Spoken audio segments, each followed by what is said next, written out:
Hello छात्रों, कैसे हो आप सब लोग। आशा करती हूँ कि आप सब लोग कुशल मंगल ही होंगे। मैं स्नेहा मैडम आज हिंदी की ऑनलाइन कक्षा में आप सबका स्वागत करती हूँ। इसके पहले मैंने आपको चांदनी रात का एक वीडियो भेजा था। आप सब लोगों ने उसको अच्छी तरह से पढ़ा होगा और स्वाध्याय भी पूर्ण किया होगा। तो चलिए, आज हम हमारा हिंदी का दूसरा पाठ पढ़ने जा रहे हैं, जिसका नाम है बिल्ली का बिलंगुड़ा, जिसके रचनाकार है राजेंद्र लाल हंडा जी। बच्चों, बिल्ली का बिलंगुड़ा मतलब क्या पता है आपको? बिल्ली का बिलंगुड़ा मतलब बिल्ली का छोटा बच्चा। तो यह एक बहुत ही मनोरंजक ऐसी कहानी है जो आज मैं आप लोगों को बताने जा रही हूँ। लेकिन उसके पहले हम लेखक परिचय देखते हैं। राजेंद्र लाल हंडा जी का परिचय हम सबसे पहले करा लेते हैं। राजेंद्र लाल हंडा जी जाने माने प्रसिद्ध कथाकार हैं। इनकी कहानियाँ अनेक पत्र पत्रिकाओं या अखबारों में प्रकाशित होती रहती हैं। इन्होंने अनेक सामाजिक समस्याओं पर आधारित रचनाएं की हैं। तो बिल्ली का बिलंगुड़ा इस पाठ का परिचय हम पहले करा लेते हैं। यह एक हास्यात्मक कहानी है जिसे लेखक ने बड़े ही रोचक मनोरंजक ढंग से लिखी है। हास्य कहानी मतलब क्या बच्चों? तो इस कहानी को लेखक ने बहुत ही हल्के फुल्के हंसी के अंदाज में लिखा है। प्रस्तुत पाठ में लेखक ने गलतफहमी के कारण अनेक ऐसी उत्पन्न विशेष स्थितियों का वर्णन बहुत ही अच्छी तरह से, बहुत ही मनोरंजक तरीके से यहाँ वर्णन किया हुआ है। अब देखिए, इसके पहले ही परिच्छेद में, हाँ, सबसे पहले मैं बताना चाहती हूँ कि यह पाठ मैं अभी पढ़ने नहीं जा रही हूँ, क्योंकि उसमें थोड़ा सा वक्त जा सकता है और वीडियो हमारा बड़ा बन सकता है। इसलिए आप एक काम कर दीजिए, ये वीडियो जब देखेंगे तब आप उसके साथ अपनी किताब खोल कर रखिएगा। तो मैं डायरेक्टली आप लोगों को यह कहानी ही बताने जा रही हूँ। एक समय था जब घरों में बिल्ली का आना जाना बुरा समझा जाता है, लेकिन आजकल की परिस्थिति ऐसी नहीं है। यह पुरानी विचारधाराएं, पुरानी परंपराएं घपले में पड़ गई है, मतलब उलझन में पड़ गई है। आजकल इसे कोई मानता नहीं है, ऐसा इसके पहले ही परिच्छेद में कहा गया है। मतलब क्या बच्चों? तो बिल्ली का आना जाना घर में अशुभ माना जाता था प्राचीन काल में, लेकिन आजकल शुभ क्या और अशुभ क्या? तो बच्चों, आजकल के हमारा ऐसा मानना है आधुनिक युग में कि जिससे हमारा काम बनता है वह हमारे लिए शुभ होता है, और जिससे हमारा काम नहीं बनता है वह हमारे लिए अशुभ होता है। मतलब क्या? जैसे कि एक उदाहरण देती हूँ मैं आपको। देखिए, जब आप लोग स्कूल के एग्ज़ाम देने के लिए निकलते हो घर से, तो मम्मी क्या बोलती है? चलो बेटा, थोड़ा सा भगवान के सामने माथा टेक कर जाओ, प्रसाद चढ़ा कर जाओ, ताकि तुम्हारे पेपर अच्छे जाए। तो ये तो हमारे पते की बात होती है। इसलिए मम्मी का कहना मानकर हम क्या करते हैं? ईश्वर के सामने माथा टेक देते हैं। लेकिन वही अगर कभी हमारा प्रोग्राम बन जाए कि हम मित्रों के साथ घूमने के लिए जा रहे हैं, और मम्मी ने बीच में ही रोक दिया और कहा आज अमावस है, बाहर मत जाना, तो हम मम्मी को क्या बोलते हैं? अरे मम्मी, क्या तुम भी अमावस पूनम लेकर बैठी हो? ये सब पुरानी बातें हैं। तो आजकल इस अंधश्रद्धा को कोई मानता नहीं है, ऐसा कहकर हम निकल जाते हैं, क्योंकि आज हमें मम्मी का कहना अच्छा नहीं लग रहा है। इसलिए मम्मी की इस बात को हमने क्या बनाया है? अंधश्रद्धा बनाया है। तो यही बात हो गई ना, मतलब जिससे काम अच्छा निकलता है वह हमारे लिए शुभ है, और जिससे काम नहीं बनता हो वह हमारे लिए अशुभ है। तो ठीक उसी तरह लेखक के घर में बिल्ली का भी आना हुआ है। तो किस लिए, यह हम इस कहानी के द्वारा ही देखेंगे। तो देखिए, एक बार क्या हुआ, लेखक के घर में चूहे हो गए थे। चूहों ने तो उनके घर में उत्पात मचा दिया था, बहुत परेशान करके रखा था। अनाज खाते, आटे को खाते थे, कपड़ों को फाड़ते थे, जब चाहो जो चाहो काट देते थे, कभी खाते थे, जैसे कि इन सारी चीज़ों पर उन्होंने अपना ही राज मान रखा था। लेखक और उनके घर वालों ने बहुत प्रयत्न किए थे चूहों को भगाने के लिए, लेकिन उसका कोई असर नहीं। अनाज और आटे के लिए बड़े बड़े लोहे के ढोल बनवाए गए, अर्थात लोहे के बड़े बड़े डिब्बे बनवाए गए और उसमें अनाज आटा रखा गया। कुछ दिनों तक यह उपाय सफल रहा, मतलब कारगर रहा, लेकिन कुछ ही दिनों में चूहे ढोल के अंदर भी पहुंच गए। चूहे कोई कम दिमागदार नहीं थे। उन्होंने इसका भी हल ढूंढ लिया और वह लोहे के डिब्बे में भी घुस गए। चूहों की इन्हीं हरकतों से लेखक बहुत परेशान हो गए थे। उन्होंने अपने कुछ मित्रों से परामर्श अर्थात बातचीत की। तो लेखक के मित्रों ने उन्हें सुझाव दिया कि अरे भैया, तुम घर में बिल्ली क्यों नहीं पालते? तुम्हें तो पता है ना, चूहे बिल्ली का फेवरेट खाना होते हैं। और जैसे ही चूहा बिल्ली को देखता है या बिल्ली की आवाज़ सुनता है तो वो घर में रहेगा ही नहीं, और बिल्ली भी चूहे को देखते ही उस पर झपट पड़ती है। तो इस तरह से जब अगर घर में बिल्ली पालोगे तो चूहे अपने आप भाग जाएंगे। तो क्योंकि चूहे और बिल्ली की सदियों पुरानी दुश्मनी है बच्चों, यह तो हम सब लोग अच्छे तरह से इस बात से वाकिफ़ है। लेखक ने अपने घर वालों के साथ इस मामले में विचार विमर्श किया। आखिर क्या, अभी अगर चूहे भागने वाले हैं तो घर वाले भी तैयार हो गए। मतलब यहाँ क्या बच्चों, अभी यह बिल्ली पालना लेखक के और उनके घर वालों के लिए काम की बात है। इसलिए उन्होंने शुभ अशुभ यह बातें सारी छोड़कर घर में बिल्ली पालने के लिए सब लोग राज़ी हो गए। अब किसी को किसी बात का ऐतराज नहीं था और इसीलिए लेखक के घर में बिल्ली लाई गई। जैसे ही बिल्ली आई सब लोग बहुत खुश हो गए। भैया, अब इन चूहों से पीछा छूटेगा। सब लोग बिल्ली की खूब खातिरदारी करने लगे। बच्चे तो कभी उसे दूध पिलाते हैं, कभी रोटी खिलाते हैं। तो इस तरह से बिल्ली की खातिरदारी शुरू हो गई। बिल्ली ने भी अपना काम शुरू किया। कौन सा काम? जिस काम के लिए वह लाई गई थी, चूहों का सफाया करने का काम। तो इस तरह से बिल्ली ने भी बड़े मज़े से और बड़े जोश से चूहों का सफाया करना उसने शुरू कर दिया। देखते ही देखते चूहे घर से गायब। सब लोग बहुत ही खुश हो गए। जब से बिल्ली घर में आई थी उस बेचारी का तो कोई खर्चा नहीं था, क्योंकि वह बेचारी तो सबके थाली का झूठन ही खाती थी। बच्चों के थाली में कुछ अगर झूठा बचा हुआ है तो उसे ही खाकर उसका पेट भर जाता था, क्योंकि उसके पहले वह क्या खाती थी? चूहे खाती थी। जैसे कि मानो उसके पेट में चूहे ही भरे हुए थे और इसलिए उसका खाना ज़्यादा नहीं था, तो झूठन खाकर भी उसका पेट भरता था। और इसी बात से लेखक भी बहुत खुश थे, क्योंकि बिल्ली तो घर में आई थी लेकिन उस पर कुछ खर्चा पानी उनको करना नहीं पड़ता था। इस तरह से कुछ ही दिनों में बिल्ली ने घर के सारे चूहों का सफाया कर दिया। घर वाले चूहे क्या होते हैं यह भूल ही गए थे, लेकिन कुछ ही दिनों में लेखक और उनके घर वालों के सिर पर और एक टेंशन मंडरा रहा था और एक परेशानी मंडरा रही थी। वह क्या थी बच्चों? बिल्ली।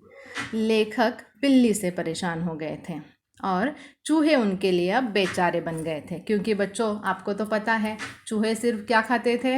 आटे को खाते थे, अनाज खाते थे या ज़्यादातर कपड़े खाते थे। बाकी उनका कोई टेंशन नहीं था। लेकिन बिल्ली का क्या था? बिल्ली खाती भी भर भर के थी और ऊपर से बहुत परेशान भी करती थी। और इसी के कारण लेखक और उनके घर वाले बिल्ली से बहुत ही परेशान हो गए थे। उनको पहले जो बिल्ली के प्रति लगाव था वह अब कम होने लगा था और सब लोग बिल्ली से नफरत करने लगे थे। अब बिल्ली भी थोड़ी ना कम समझदार थी, वह भी बड़ी होशियार थी। छात्रों, बिल्ली के बारे में एक दंत कथा कही जाती है कि बिल्ली को शेर की मौसी कहा जाता है।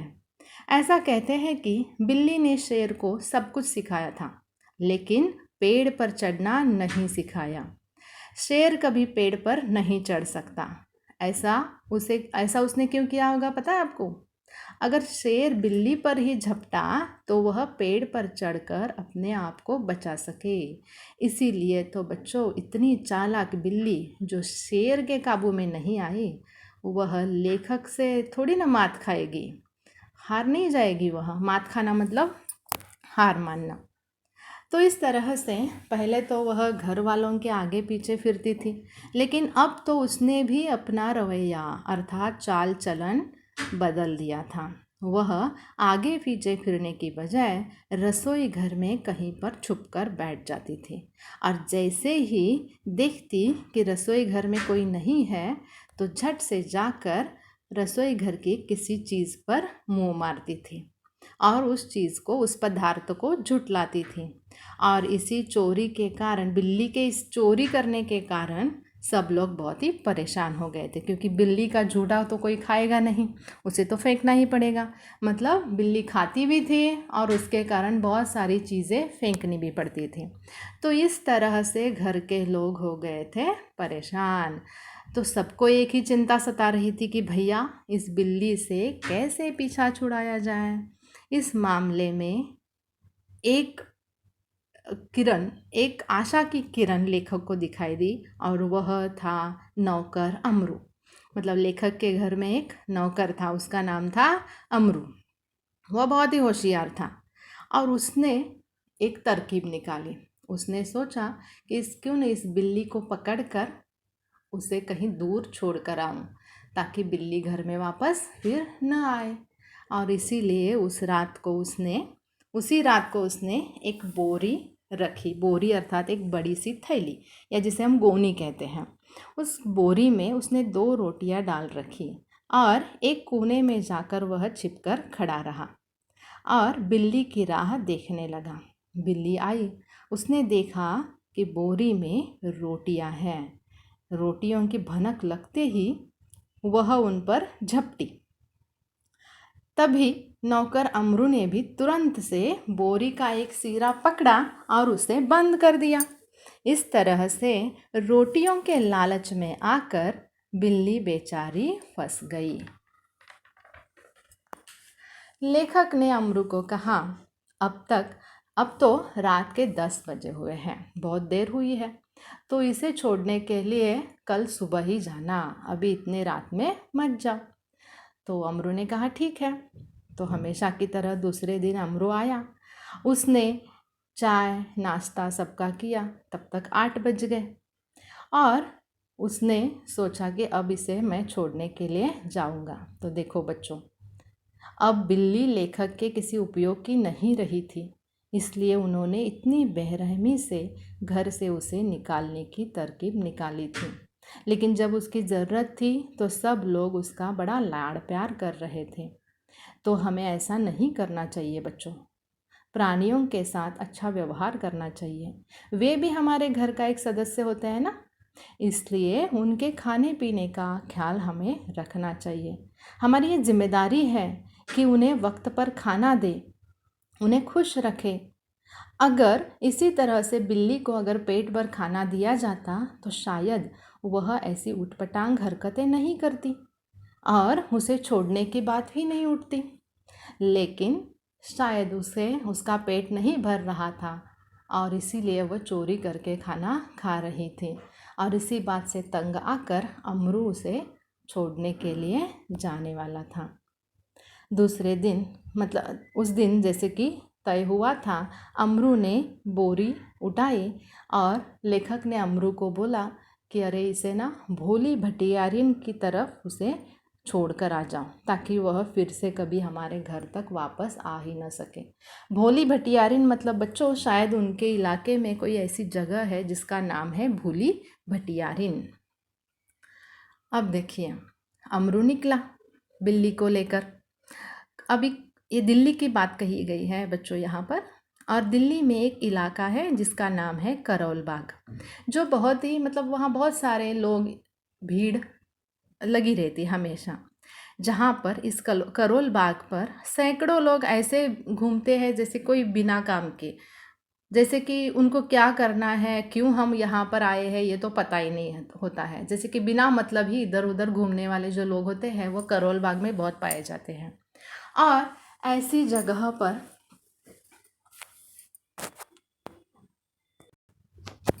जगह पर कोई घटना घटित होती है तो सैकड़ों लोग वहाँ देखने के लिए जमा हो जाते हैं।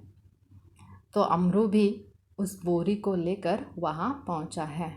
वहाँ खड़े दो लोगों को ऐसा लगता है कि अमरू ने बोरी में किसे बंद करके रखा है, क्योंकि बच्चों बोरी में क्या थी, बिल्ली, और बिल्ली अंदर हिल रही थी। तो उन दो लोगों को शक होता है कि शायद इसने बच्चा बंद करके रखा है, बच्चे को किसी रखा हुआ है।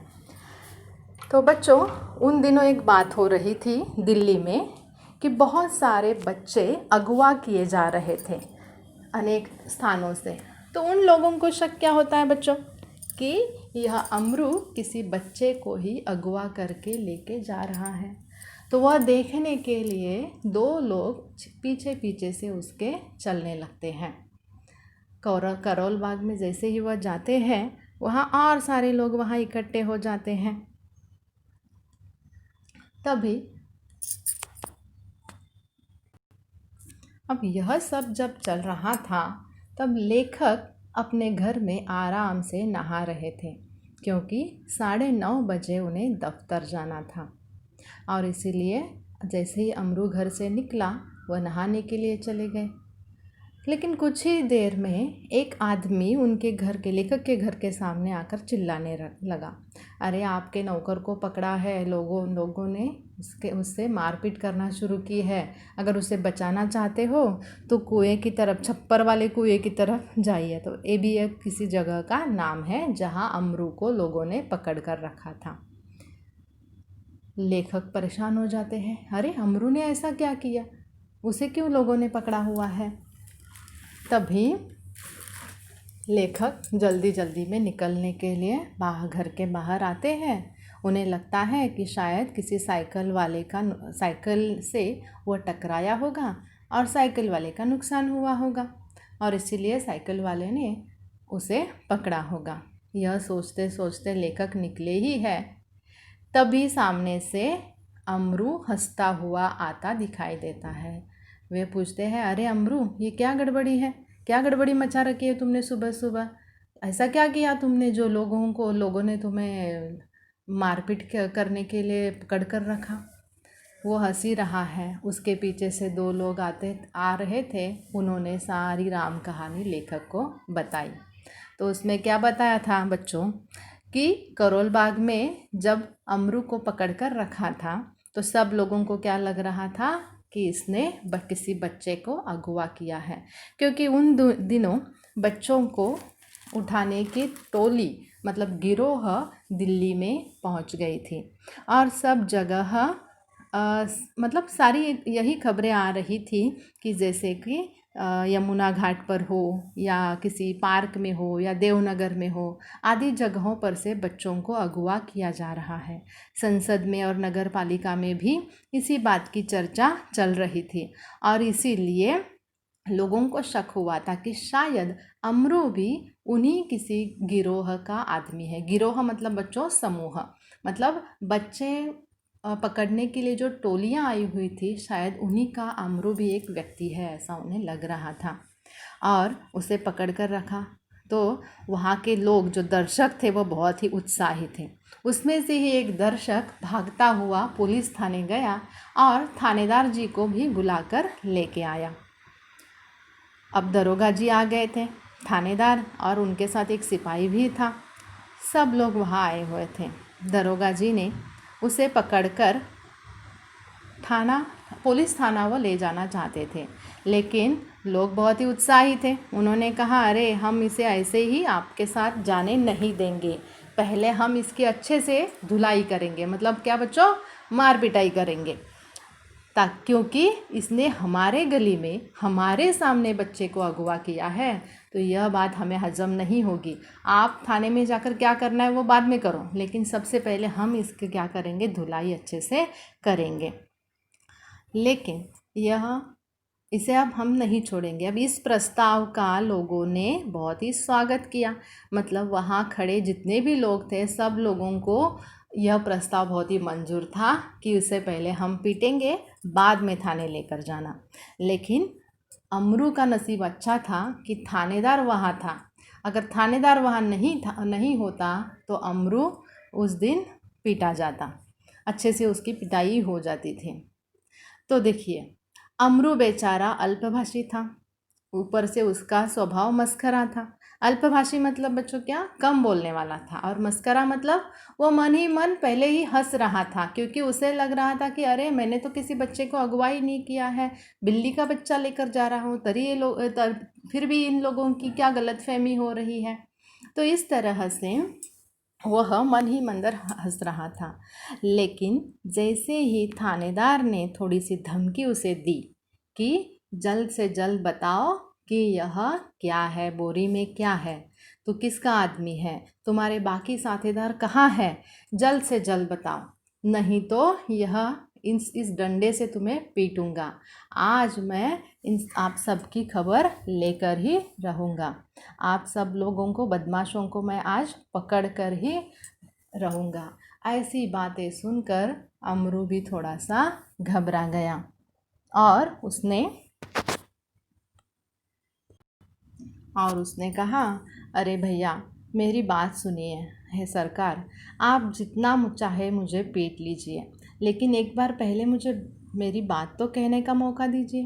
पहले देखिए तो सही इस बोरी में है क्या। अगर हुक्म हो तो मैं आपके साथ थाने जाने के लिए भी तैयार हूँ, लेकिन मुझे बोलने का पहले मौका दीजिए। मैं कोई बदमाश नहीं हूँ, मैं एक भले घर का नौकर हूँ।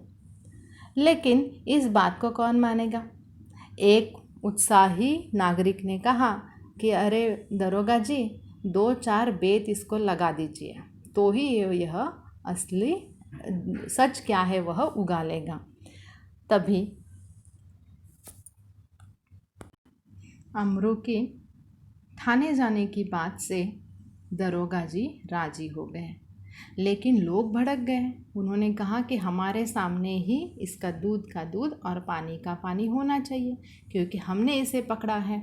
हम भी देखना चाहते हैं कि सच में यह बच्चे पकड़ने वाला है या नहीं है। थानेदार भी अब डर गया, क्योंकि लोगों को उसकी नीयत पर शक हो रहा था, क्योंकि लोगों को लग रहा था कि शायद हवालात में ले जाकर पैसे खाकर थानेदार इसे छोड़ देगा, और ऐसा थानेदार को हरगिज़ मंजूर नहीं था। और इसलिए उन्होंने कहा कि चलो अमरू, तुम्हारे इस बोरी में क्या है, जल्दी से खोलो उसे, हम देखते हैं। तभी अमरू ने वहीं पर बोरी खोली, और जैसे ही बोरी का सिरा खुला, मुंह खुला, तो उसमें से बिल्ली का बिलंगुड़ा, मतलब बिल्ली का एक छोटा बच्चा उछलते हुए, कूदते हुए वहाँ से छलांगे मारता भाग गया। उसे देखकर सबको आश्चर्य हुआ। थानेदार को तो समझ में ही नहीं आया कि अब क्या करूं। थानेदार को थोड़ा सा गुस्सा आया अपने आप पर। अरे ये क्या कर रहा हूँ मैं, बिना मतलब के किसी कोई गंभीर बात भी नहीं थी और मैंने इतना वक्त इसमें डाला हुआ है। और इस बात से उन्हें थोड़ा सा गुस्सा आया और वे वहाँ से निकलने लगे। तभी एक तांगे वाला था, तो उसके पीठ पर उन्होंने डंडा मारा। क्यों बच्चों? अपनी झेप निकालने के लिए, झेप मिटाने के लिए।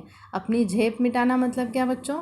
अपनी ही गलती पर उनको लज्जा महसूस हो रही थी, शर्मिंदगी महसूस हो रही थी, और इसीलिए इस शर्मिंदगी को हटाने के लिए उन्होंने अपना सारा गुस्सा उस तांगे वाले के पीठ पर निकाला था। तो बच्चों, एक गलतफहमी के कारण सारा माहौल जो बहुत ही गंभीर बना था, बोरी का मुंह खोलते ही हंसी में बदल गया। तो इस तरह से बहुत ही रोचक मनोरंजक कहानी के द्वारा लेखक हमें यह बताना चाहते हैं कि एक तो प्राणियों पर हमें दया करनी चाहिए, और साथ ही साथ शुभ अशुभ, श्रद्धा अंधश्रद्धा, इनको ज़्यादातर मानना नहीं चाहिए। परिस्थिति के बारे में सोचकर और अच्छे से विचार विमर्श करके ही कोई भी फैसला हमें करना चाहिए। नहीं तो अमृत जिस तरह से गलतफहमी का शिकार हो गया था, उस तरह से हम किसी का भी गलतफहमी का शिकार हो सकते हैं और बड़े बड़े संकट हमारे ऊपर आ सकते हैं। तो सबसे पहले हमें कभी भी गलतफहमी का शिकार नहीं होना चाहिए। धन्यवाद।